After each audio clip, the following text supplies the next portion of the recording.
Je prétends que nous possédons déjà en fait un corps astral qui flotte et vit dans le champ unitaire. Donc, à la question « Avons-nous un corps astral ?» je réponds oui, absolument. Il y a tellement de preuves sur le sujet et nous allons beaucoup en parler tout au long de ce week-end.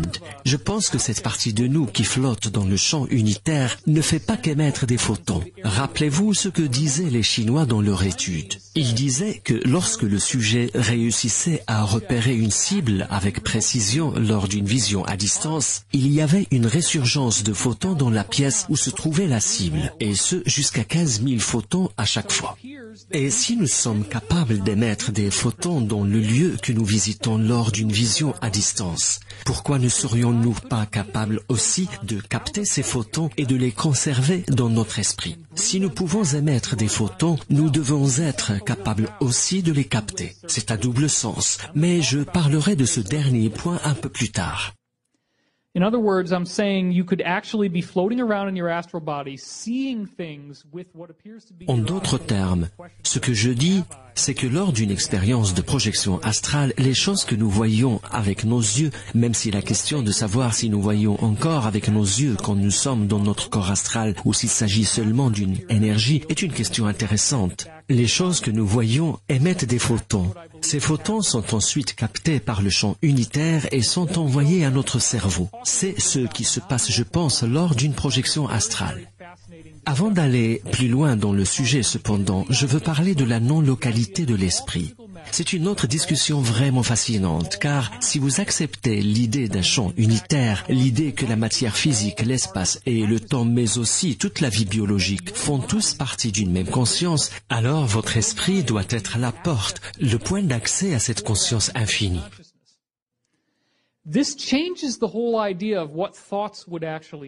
Cela change d'ailleurs tout ce que nous croyons sur ce que sont les pensées. Nous sommes conditionnés à croire que les pensées naissent dans l'esprit à la suite d'une activité électrique dans le cerveau.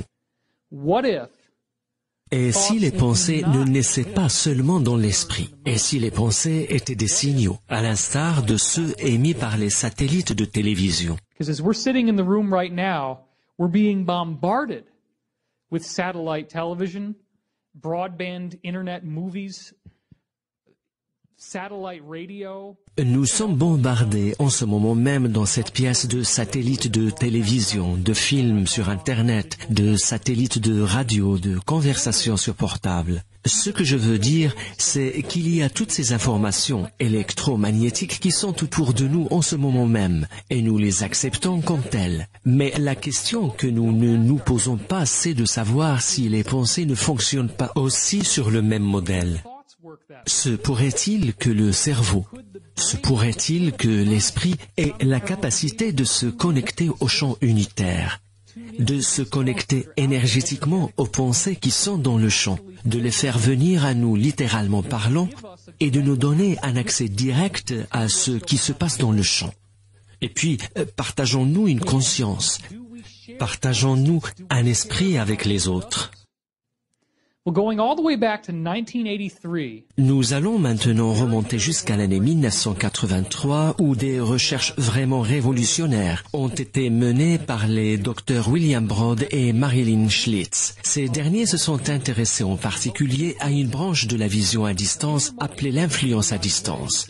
Dans l'influence à distance, on essaie d'influencer les idées d'une autre personne avec notre esprit. Les deux chercheurs étaient intéressés par l'influence à distance, non pas en termes d'influence négative ou de magie noire, comme voyons si l'on peut amener quelqu'un à faire quelque chose de mal, à se faire mal ou faire du mal à autrui.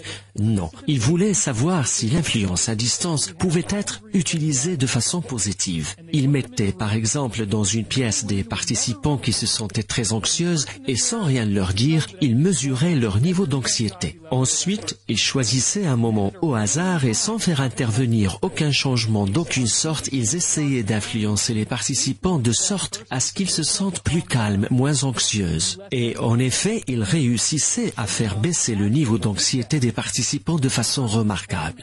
Et au cas où des sceptiques regarderaient cette vidéo sur Internet, oui, tout a été mesuré à l'aide d'indicateurs physiologiques. baisse du rythme cardiaque, réaction galvanique de la peau, c'est-à-dire l'activité électrique sur la peau comme celle observée sur les tests de détecteurs de mensonges. Tous les indicateurs physiologiques changeaient par la simple influence à distance exercée par quelqu'un d'autre dans une autre pièce. Ce n'était donc pas la lecture d'un magazine qui avait rendu les participants plus calmes, car, comme je l'ai dit, ces derniers avaient été maintenus dans une pièce pendant un certain temps, et leur niveau d'anxiété était resté inchangé pendant tout ce temps jusqu'au moment où le travail de l'influence à distance avait commencé. Now, the next study is even more fascinating.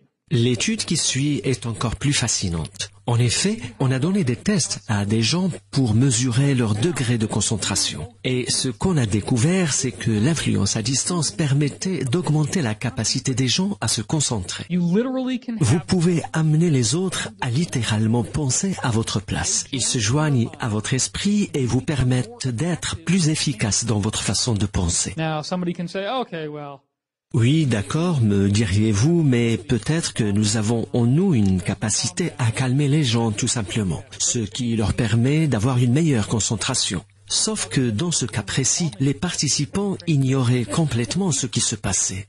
in science, there is a documented phenomenon. En science, il existe un phénomène attesté qu'on appelle le phénomène des effets multiples. En 1922 déjà, on avait calculé que ce phénomène s'était produit 148 fois. De quoi s'agit-il? Par effet multiple, on entend les découvertes faites par des scientifiques qui étaient géographiquement séparés les uns des autres, qui ignoraient les travaux menés par leurs pairs, mais qui faisaient exactement les mêmes découvertes qu'eux au même moment ou presque. Je vais me contenter de vous donner quelques exemples. Le calcul fut découvert par plusieurs scientifiques en même temps. La théorie de l'évolution, ce n'était pas juste Darwin, mais d'autres scientifiques avaient travaillé dessus en même temps. Les fractions décimales, la découverte de la molécule d'oxygène, la découverte de la photographie en couleur, la découverte des logarithmes, la découverte des taches solaires dans les années 1600, la découverte de la loi de la conservation de l'énergie. 6 chercheurs différents ont inventé simultanément le thermomètre, chacun pensant avoir fait la découverte par lui-même et que le mérite lui en revenait. 9 different people independently discovered the telescope at the same time. 9 chercheurs différents ont découvert simultanément et indépendamment les uns des autres le télescope, et chacun d'eux voulait être reconnu comme étant à l'origine de la découverte. Différents chercheurs ont inventé simultanément l'imprimante, et 5 chercheurs ont inventé le bateau à vapeur en même temps. Ce que je veux dire, c'est que lorsque nous nous mettons à réfléchir à tel ou tel problème et à essayer de trouver des solutions, tout se passe comme si l'inspiration qui nous vient crée un champ d'information, un code qui réintègre l'esprit universel que nous partageons tous, permettant ainsi à d'autres d'accéder directement à l'information.